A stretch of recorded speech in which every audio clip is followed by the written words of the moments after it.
정말 복받았다라는 생각이 내게 계속 넘쳐야 됩니다. 아, 내가 예수 믿고 이렇게 복받았구나. 예수 믿는 것이 이런 엄청난 복이구나. 내가 예수 믿는다는 게 이거 하나님의 특별한 은혜구나. 이 감격이 우리에게 있을 때에 제대로 예수 믿는 것이고 신앙생활 제대로 하는 겁니다.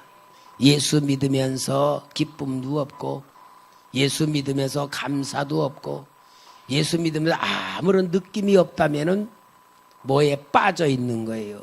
뭐에 빠져 있는 거냐? 종교에 빠져요. 종교는 그냥 형태, 형식, 교리 거기에 묶여 있는 거예요. 여러분, 우리 신앙은 생명입니다. 신앙은 하나님의 권세와 능력을 입은 겁니다. 하나님이 나를 사랑한다는 것 축복 속에 들어가서 사는 것이 마치 에덴 동산 속에서 살고는 아담과 하와 같은 기쁨을 맛봐야 될 줄 믿습니다. 자, 오늘 본문을 보면은 예수님께서 공생애를 이루시는 가운데에 천국 복음을 전하시면서 이 갈릴리 바다 근방에서 많은 활동을 하셨습니다. 예수님의 교훈에 많은 사람들이 하나님의 위로를 받고 구원의 문이 열려지는 가운데에 병고침도 받고 주님이 행하는 기적의 은혜도 받고 모든 역사를 이루어가는 과정에서 우리 주님의 모든 영혼을 구원하기 위한 생명의 역사를 이루어셨는데 이 초창기 때에 오늘 본문에 보면은 베드로와 안드레가 열심히 밤새도록 고기를 잡았습니다. 그런데 밤새도록 고기를 잡았는데도 고기를 잡지 못했어요. 이제는 아침이 되어서 그물을 정리하고 있을 때에 예수님께서 베드로의 배 위에 앉아서 모든 사람들에게 하나님의 말씀을 전한 다음에 밤새도록 고기 잡으며 실패한 베드로에게 깊은 데 가서 그물을 내려 고기를 잡으라고 말씀을 주십니다. 이때 베드로는 선생님, 우리들이 밤이 새도록 고생하면서 수고했는데 잡은 것이 없었습니다. 그러나 이제 내가 말씀에 의지하여 가서 그물을 내리리이다 하고 깊은 데로 가서 그물을 내렸을 때에 얼마나 고기가 많이 잡혔는지 이 그물을 올릴 수가 없는 상태였어요. 그래서 바닷가에 있는 그 친구들을 불러가지고 그 배가 와서 같이 끌어올리는 데에 어땠냐? 그물이 찢어지는지라고 말씀하고 두 배에 잠기게 되었더라. 두 배에 잠기게. 나는 이걸 보면은 물속에서 고기를 잡아 올려 배에 채운 것도 있지만 아마 잡은 배가 오병이어의 기적을 일으킨 것 마냥 아마 고기가 더 잡힌 게 늘어났을 것 같아요. 그래서 두 배에 잠기게 되었더라고 할 만큼 엄청난 기적의 역사가 일어났을 때에 여기에 보면은 베드로는 그물을 다 이 배를 바닷가에 대놓고는 주님 앞에 무릎을 꿇고 주여 나를 떠나소서 나는 죄인입니다. 그럴 때 우리 예수님께서 나를 따라오너라 내가 너로 사람 낚는 어부가 되게 하겠다고 부르실 때에 베드로는 이 배와 금을 버려두고 예수님 따랐다고 하는 이야기가 오늘 본문의 얘기입니다. 자, 여러분, 이것은 2000년 전에 일어난 사건만 말하는 게 아니고 오늘 이 자리에 있는 여러분과 나를 하나님께서 택하여 자녀 삼아주시고 하늘의 복과 땅의 복 주실 계획을 세우시고 성령으로 충만하게 은혜를 주시고 하나님의 사랑을 마음껏 받는 자녀로 삼아주신 우리에게 우리 주님께서 말씀하시는 이유가 나를 따라라 하는 귀한 말씀인 줄 믿습니다. 여러분, 오늘 우리가 은혜를 많이 받고 성령 체험하고 기도응답 받고 내 삶에 하나님의 역사로 기적이 일어나는 역사가 있다 할지라도 최종적인 복이 있어야 되는데 그 복이 뭡니까? 하나님과 방향이 같은 삶을 살아야 됩니다. 아무리 어마어마한 복을 받고 체험하고 영적 세계에 대해서 모든 걸 누렸다 할지라도 방향이 다르다면 실패할 수밖에 없어요. 여러분, 축복의 시작도 중요하고 체험과 은혜와 능력도 중요하지만 우리 주님과 내 인생의 방향이 같아야 축복입니다. 승리입니다. 능력입니다. 기적입니다. 그래서 그 방향을 갖기 위한 말씀이 뭐냐? 예수를 쫓는 사람이 됩시다. 할렐루야. 예수를 쫓는 사람이 됩시다. 그럼 우리도 다 버려두고 예수를 따르는 삶이냐? 이 성경에서는 상징적이고 표현적인 얘기인데 우리는 예수를 쫓는 사람이 된다는 건 직업도 버리고 모든 거 다 버리고 예수 따라서 길거리 가서 전도하고 그런 게 아니고 내 인생의 방향을 내 인생의 목적을 예수님에게 두고 주님 가신 그 길을 주님 방법으로 주님 말씀대로 살자 그 말입니다. 이것이 바로 오늘 우리 주님이 원하는 말씀입니다. 여러분 오늘 우리의 본문의 말씀을 보면 갈릴리 바다에서 고기를 잡는 이 사건과 예수님이 갈릴리 바다에서 행하신 모든 역사 속에 있는데 갈릴리 바다는 세상을 의미하는 거예요. 우리가 살고 있는 현실의 세상을 바다로 상징하고 있는 것입니다. 다니엘서 7장 2절 3절에 보면은 다니엘이 진술하여 가로되 내가 밤에 이상을 보았는데 하늘에 네 바람이 큰 바다로 몰려 불더니 큰 짐승 넷이 바다에서 나왔는데 그 모양이 각각 다르니 여기에 다니엘이 보았던 환상 중에 바다에서 짐승이 나온다는 건 뭐냐? 이 세상에서 적그리스도가 나온다는 것을 상징적으로 표현해 주는 것이니 바다는 뭐냐? 우리가 살고 있는 이 세상의 모습을 보여주는 것입니다. 요한계시록 13장 1절에도 내가 보니 바다에서 한 짐승이 나오는데 뿔이 10이요 머리가 7이라 그 뿔에는 10 면류관이 있고 머리들에는 참남된 이름이 있더라. 이 세상을 바다라고 성경은 말하고 있어요. 오늘 우리는 베드로가 밤새도록 고기 잡이하면서 고생하는 것 마냥 우리 이 세상에서 고생하며 고난당하며 힘든 삶을 살아가고 있는 영적인 영혼의 모습을 바다라고 보여주는 거예요. 왜냐하면 이 세상이 어떤 곳이냐? 에베소서 2장 2절에 보면 그때에 너희는 그 가운데서 행하여 이 세상 풍조를 따르고 공중의 권세 잡은 자를 따랐으니 곧 지금 불순종의 아들들 가운데서 역사하는 영이라.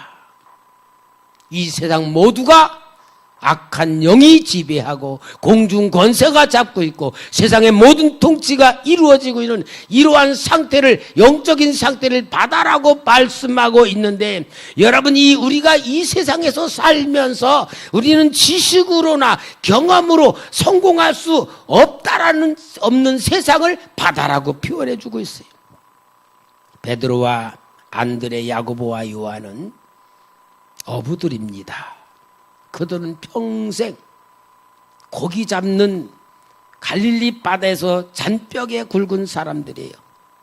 자, 그러면 여러분, 이들이 어부 생활하면서 모든 고기 잡는 데에 모든 경험을 하고 그 직업이 전문적인 그런 삶이라면은 고기 잡는 데만큼은 자신이 있어야 되잖아요. 도 같아야 되지 않습니까? 그런데 이들은 밤새도록 고기를 잡았어도 잡지를 못했다고 이야기하고 있어요. 뭘 말하는 겁니까? 이 세상은 내 경험으로 되어지는 것도 아니다. 내 지식으로 되어지는 것도 아니다. 내 의지와 내 목적과 내 방법을 다 동원하여도 내 마음대로 이루어지는 것이 아닌 것이 바로 이 세상의 모습이란 것을 주님은 보여주는 말씀이에요. 그러므로 여러분, 이 세상의 모든 역사는 내가 노력한다고, 내가 계획한다고, 내가 목적을 세운다고 내 계획대로 되는 것이 아닌 이 세상은 험악한 곳이고 악한 영이 역사하는 곳이고 실패할 수밖에 없는 곳이라는 것을 보여주는 게 성경의 말씀이고, 이것을 깨달으면 지혜가 됩니다. 이것을 깨달으면 오늘 우리는 축복의 문을 붙잡을 수가 있습니다. 이것을 깨달으면 하나님의 도움을 받을 수가 있습니다. 여러분 따라하세요. 이 세상은 내 뜻대로 안 되는 곳이다. 이 세상은 내 계획대로 안 되는 곳이다. 인정하시기 바랍니다. 실제로 인정하시기 바랍니다. 그래야 예수 붙잡고 살 수 있는 이유가 생기는 거예요. 전도서 9장 11절에 솔로몬이 이 세상을 향하여서 내 계획대로 안 되는 것임을 말씀해 줍니다. 내가 돌이켜 해 아래서 보니 빠른 경주자라고 선착하는 것이 아니며 유력자라고 전쟁에 승리한 것이 아니며 지혜자라고 직무를 얻는 것이 아니며 명철자라고 재물을 얻는 것이 아니며 기능자라고 은총을 입은 것이 아니니 시기와 우연이 이 모든 자에게 임함이라. 세상은 내 맘대로 안 된다. 내 계획대로 안 된다. 내가 노력한 대로 안 된다는 것을 성경에서 보여주고 있습니다. 오늘 여러분, 우리는 내 인생을 살며 지혜로운 인생을 살기를 원한다면 이 세상은 내 계획대로 안 되는 곳이다. 내 인생은 내 마음대로 안 되는 곳이라는 것을 말씀해 주는 거예요. 그리고 또 이 세상은 어때요? 바다, 갈릴리 바다, 언제나 풍랑이 일어날지 모르는 곳이에요. 내 인생에 누가 문제가 일어나길 원하겠어요? 고난이 내게 일어나길 원하는 사람 아무도 없어요. 그런데 내 인생에 풍랑이 일어난단 말이에요. 언제 일어날지 모르지만 고난의 바람이 불고 파도가 부러지며 폭풍이 몰아칠 수 있는 그러한 삶을 우리는 살 수밖에 없는 겁니다. 그래서 우리 예수님께서는 이 세상에 우리에게 많은 인생의 고난과 풍파가 일어나는 그것을 인정하게 하시고 그것에 도와주시는 주님이라고 우리는 주님 붙잡을 줄 아는 신앙을 가져야 될 줄 믿습니다. 마태복음 8장 23절에서부터 보면은 예수님께서 갈릴리 바다를 건너가시는 과정에 피곤해서 고물을 베고 주무시고 계시는데 바람과 파도가 강하게 불면서 막 파도가 배 안에 들어오니까 우리 예수님을 깨웁니다. 주님, 우리가 죽게 되었는데 어떻게 주무십니까? 막 깨우니까 주님이 일어나셔서 바람과 파도를 꾸짖었다고 했어요. 바람과 파도를 꾸짖을 때, 잔잔해질 때 저가 누구의 바람과 파도도 순종하느냐? 무엇을 말하느냐? 우리 인생에 아무리 큰 풍랑이 일어도 주님이 함께 하시면 이긴다, 그 말이야. 예수 믿는 사람하고 예수 안 믿는 사람 차이가 뭡니까? 풍랑이 일어납니다. 예수 믿는 사람에게도 풍랑과 고난이, 태풍이 불어옵니다. 예수 안 믿는 사람에게도 태풍이 불어옵니다. 그러나 예수 믿는 사람은 내주하시는 예수 그리스도의 힘과 능력으로 인하여 폭풍을 이겨나갈 수가 있습니다. 승리할 수가 있습니다. 그러니까 예수 믿지 않는 사람은 주님의 도움받지 못할 땐 풍랑 속에서 실패하게 되고 망할 수밖에 없는 것입니다. 세상의 풍랑은 우리가 쌓아놓은 모든 것을 하루아침에 침몰시키는 풍랑입니다. 이 풍랑이 언제 어디에서 내게 몰려들지를 모릅니다. 바로 죄의 역사는 사탄으로 하여금 나를 공격하게 만들고 풍랑을 일어나게 만들고 나를 침몰시킬 역사를 만들게 되어 있어요. 우리가 잘 아는 다윗 왕이 하나님의 사랑과 인정받고 하나님의 축복을 받으며 위대한 왕으로서 모든 전쟁에서 접은 적이 없을 만큼 큰 축복을 받았는데 이 밧세바와 동침하고 우리야를 전쟁에 나가 죽게 만들어서 살인죄를 저지르고 간음죄를 저지르므로 해서 완전 범죄를 이루었습니다. 아무도 다윗이 그러한 죄를 저질렀다는 걸 눈치를 채지 못했습니다. 그런데 하나님이 나단 선지자를 통해서 말씀합니다. 왕이여, 어느 동네에 양 한 마리를 가지고 가난하게 사는 농부가 있고요. 그 동네에 양을 100마리나 가지고 넘치는 삶을 사는 부자가 있는데 부자에게 손님이 찾아왔습니다. 그러니까 이 부자가 자기 양 아까워서 가난한 그 농부의 양을 뺏어다가 손님을 대접했습니다. 그럴 때에 다윗 왕은 왕으로서 판결을 내려 그는 죽어야 될 자라 4배나 갚아야 된다. 나단 선지자 말합니다. 왕이여, 그 사람이 당신입니다. 하나님께서 당신이 하나님을 멸시했다고 합니다. 그때의 다윗은 나단 선지자의 책망에 무릎을 꿇고 내가 범죄했다고 회개를 해요. 그럴 때에 나단 선지자의 입을 통하여 말씀합니다. 사무엘하 11장 13, 14절에 다윗이 나단에게 이르되 내가 여호와께 범죄하였노라 하매 나단이 다윗에게 말하되 여호와께서도 당신의 죄를 사하셨나니 당신이 죽지 아니하려니와 이 일로 말미암아 여호와의 원수가 크게 비방할 거리를 얻게 하였으니 당신이 낳은 아이가 반드시 죽으리이다. 용서는 받았는데 그 사건으로 인하여 엄청난 다윗 입에 태풍이 불어옵니다. 자기의 맏아들 암논이 배다른 다말 여동생을 강간합니다. 2년 후에 압살롬이 자기 여동생 강간한 형 암논을 죽여버리고 도망을 갑니다. 그리고 후에는 압살롬이 아버지를 죽이겠다고 반란을 일으킵니다. 그리고 아버지 후궁을 10명을 백성의 보는 앞에서 강간을 합니다. 그리고 온 백성과 전쟁을 하는데 수원만 죽어. 이 사건이 왜 일어난 거냐?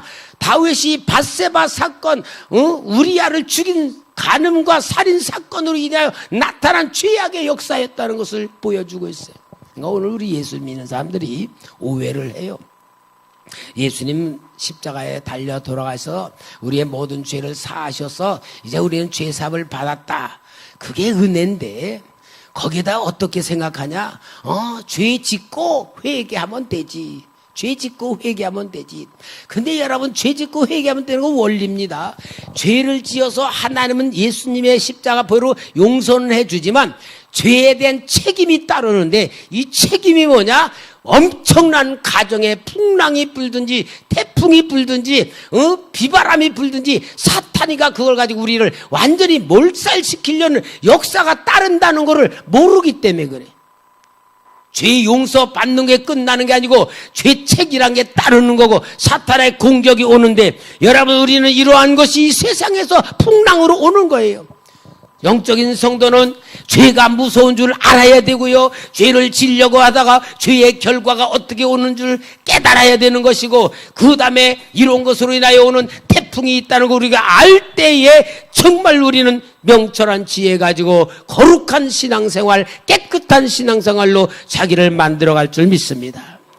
여러분, 정말로 갈릴리 바다에 우리가 살고 있는 것이고 언제 풍랑이 불어올 줄도 모르고 우리가 정말 이러한 가운데 있지만 예수 그리스도가 함께 하시면 참된 은혜와 평안을 누립니다. 하나님이 함께 도와주십니다. 임마누엘 역사가 이루십니다. 예수님은 세상의 주인이십니다.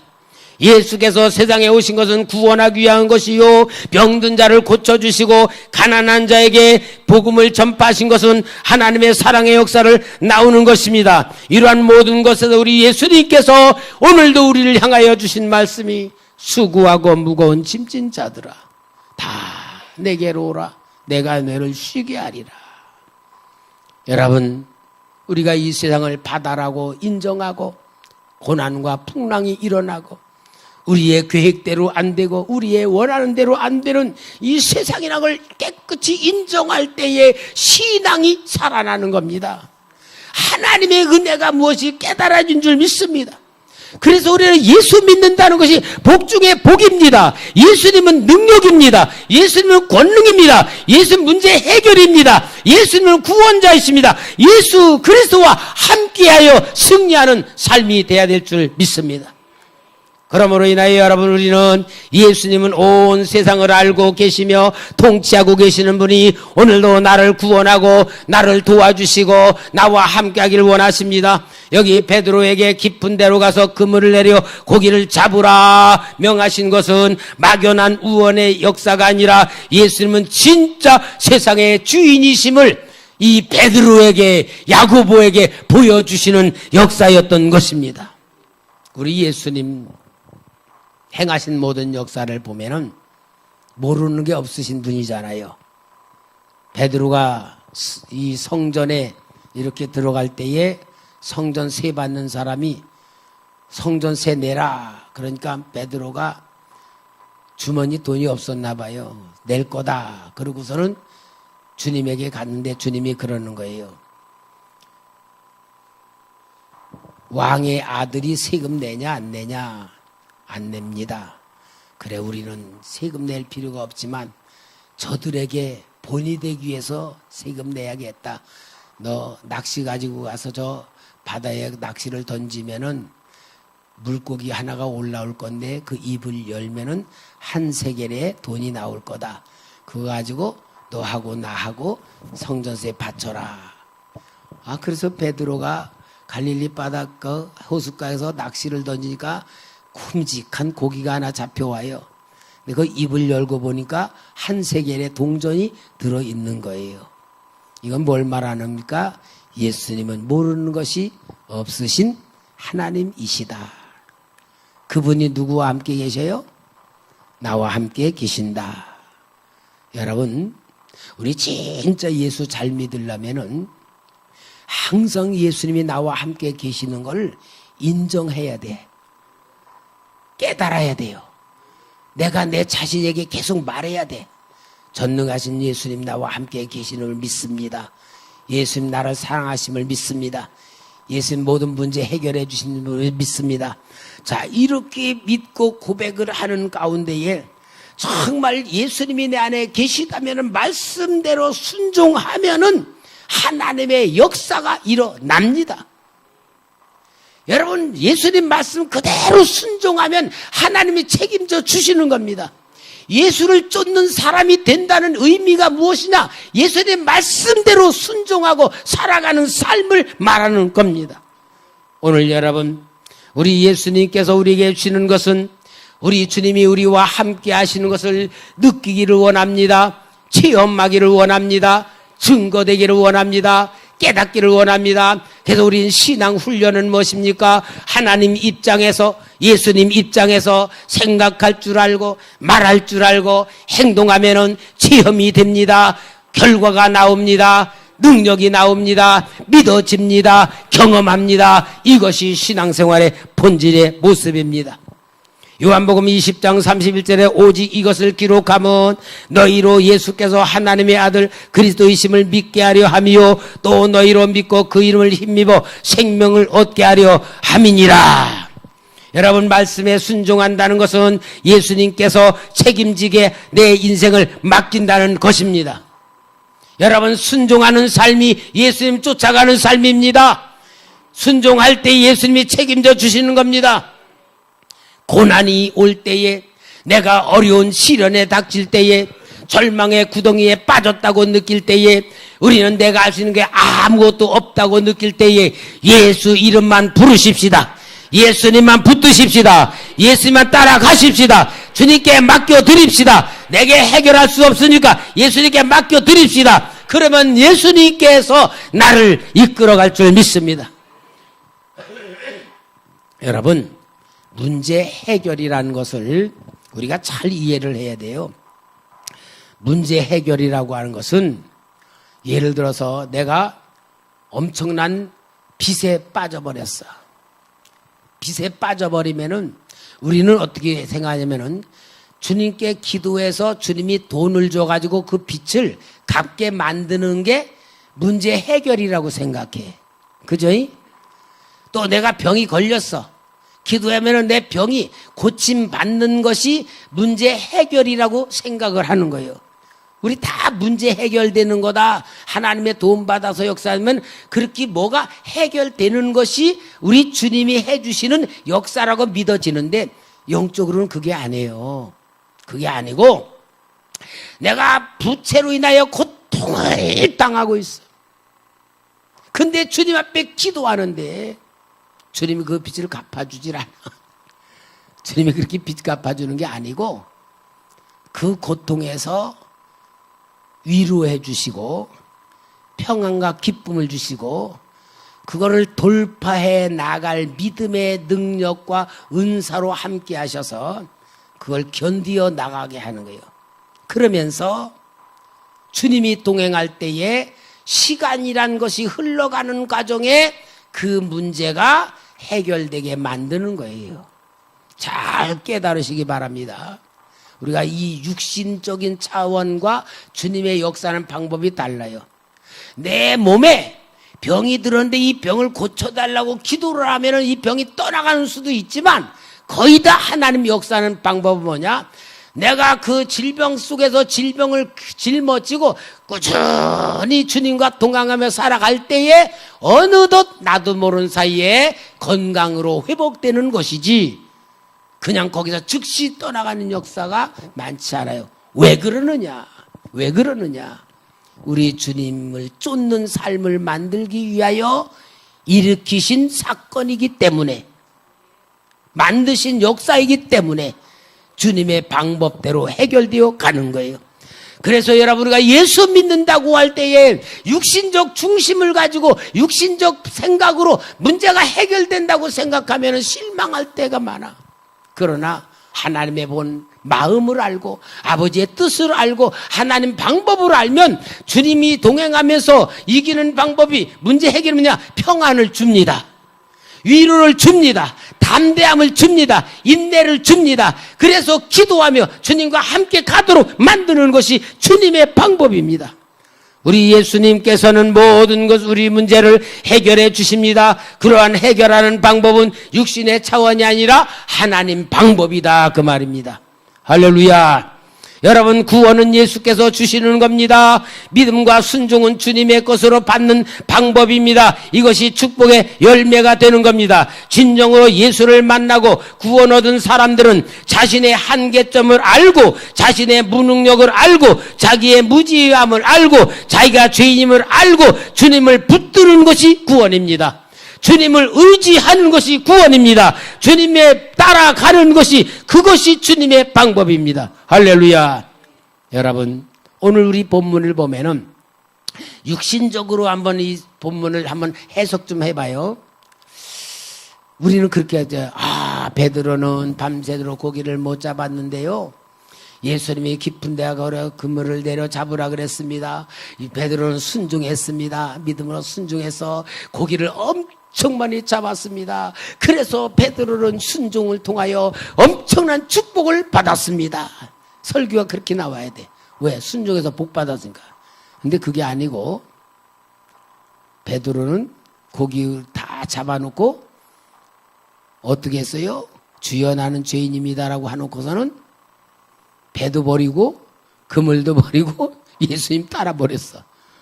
그럼 육신적으로 보면은 베드로가 고기잡이 많이 고기 잡은 주님의 기적을 통하여 그것을 팔아서가 장사해가지고 돈 많이 버는 게 아니고 직업을 버리는 것이 되었다는 일이니까 육신적 중심은 축복이 아니고 뭔가 홀린 거야. 오늘 여러분, 우리가 육신적 차원에서 성경을 보면은요, 우리 육신으로는 안 맞는 게 너무 많아.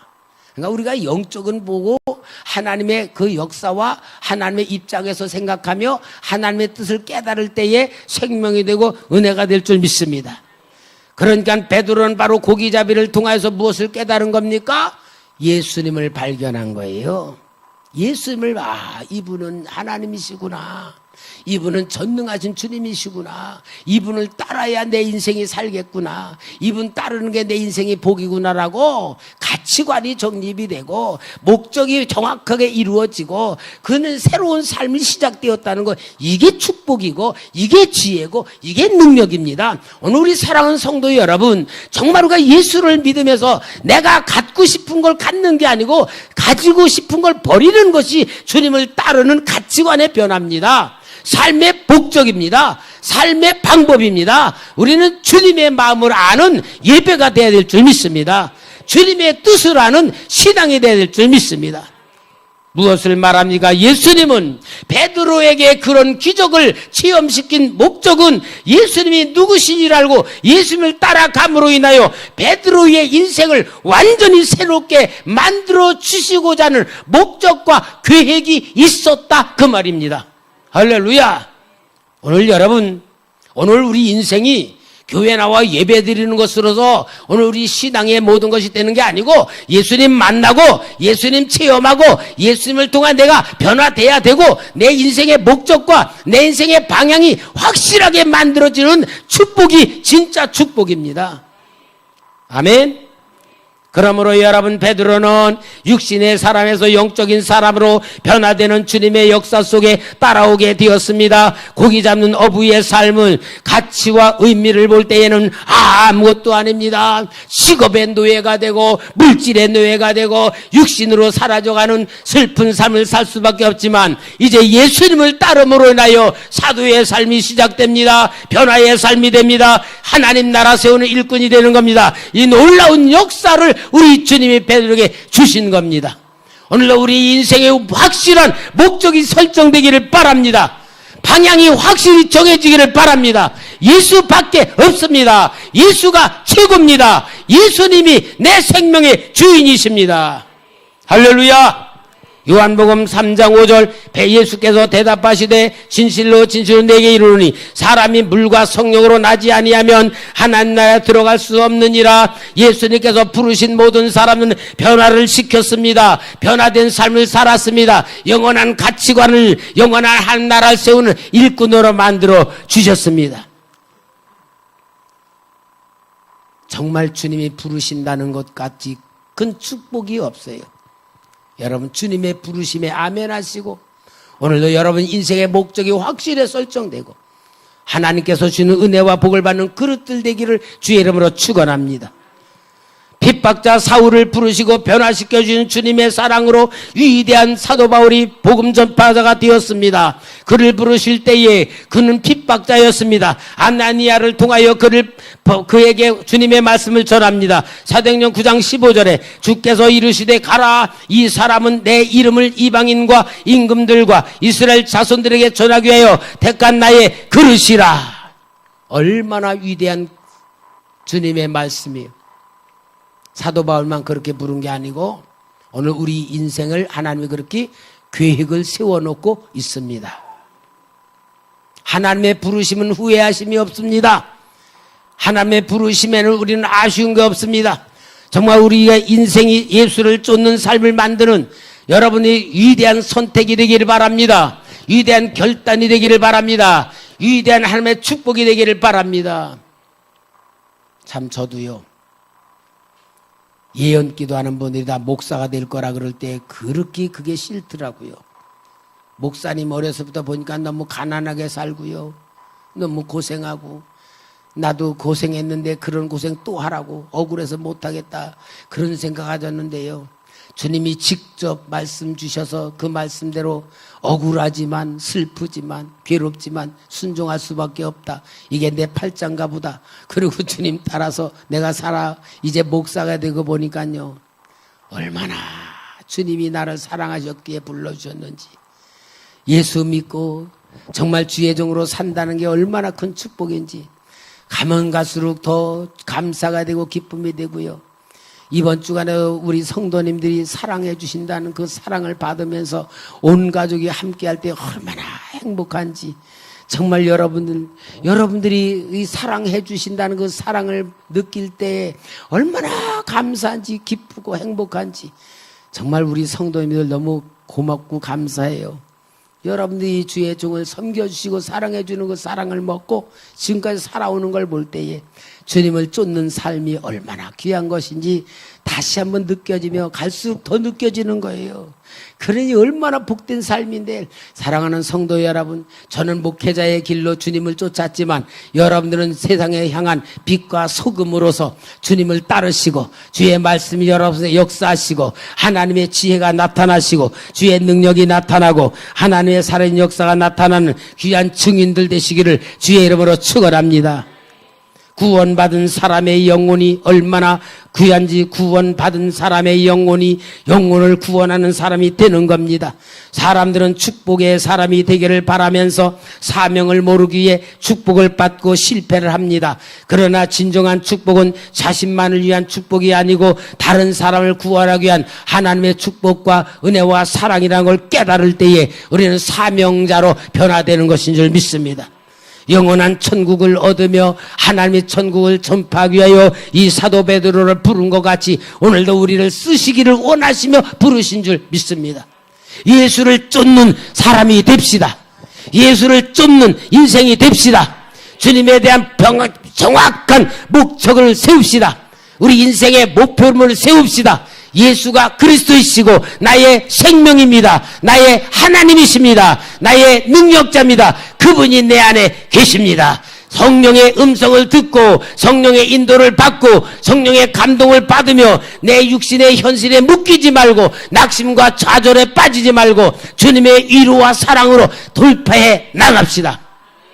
고난 없는 사람은 없어요. 그러나 고난을 돌파하는 사람은 승리하는 사람이고, 고난 속에서 묶이고 고난 속에서 낙심과 절망하여 그 고난과 함께 망하는 인생은 슬픈 인생이에요. 우리 사랑하는 초대교회 성도 여러분, 정말 우리가 주님이 나를 얼마나 사랑하는가를 느끼면 느끼는 것이 행복입니다. 주님의 사랑 받을 줄 아는 사람이 진짜 신앙인입니다. 그 주님의 사랑을 가지고 사랑의 능력으로, 사랑의 역사로, 사랑의 뜻으로 정말 내가 있는 고난을 돌파해 나갈 수 있는 게 능력입니다. 그리고 그 역사가 일어난 다음에 하나님이 하셨습니다. 옛날에 뭐였죠? 그 김미진 간사가 간증하면서 왕의 재정, 그 간증들 들어볼 때 많이 은혜 받았잖아요. 그렇게 주님을 쫓는 사람이 되면은 고난 중에서 그런 역사가 일어나듯이 지금도 나와 함께 하신 예수님, 김선 목사에게 역사하시는 예수님 보려고 하시지 말고 여러분 속에 역사하시는 주님을 자꾸 회복하시고 찾으시면서 우리 인생의 정확한 신앙의 목적과 목표를 세우고 우리 모두 간증거리가 쏟아지고 주님이 하셨습니다라는 역사가 일어나는 우리 성도들 되기를 주의 이름으로 축원합니다. 기도하겠습니다. 거룩하신 아버지 감사합니다. 우리를 택하여 주시고 우리 속에 역사하시고 우리를 통하여 하나님의 영광 나타내시기 위하여 오늘도 불러주시고 예수를 쫓는 사람이 되라는 귀한 말씀을 통하여 주님과 동행하고 주님과 방향을 맞추고 주님의 뜻을 이루기 위한 신앙을 다짐합니다. 주 성령의 하나님 임재하여 주시옵소서. 기름 부어 주시옵소서. 귀하신 예수님의 이름으로 기도하옵나이다.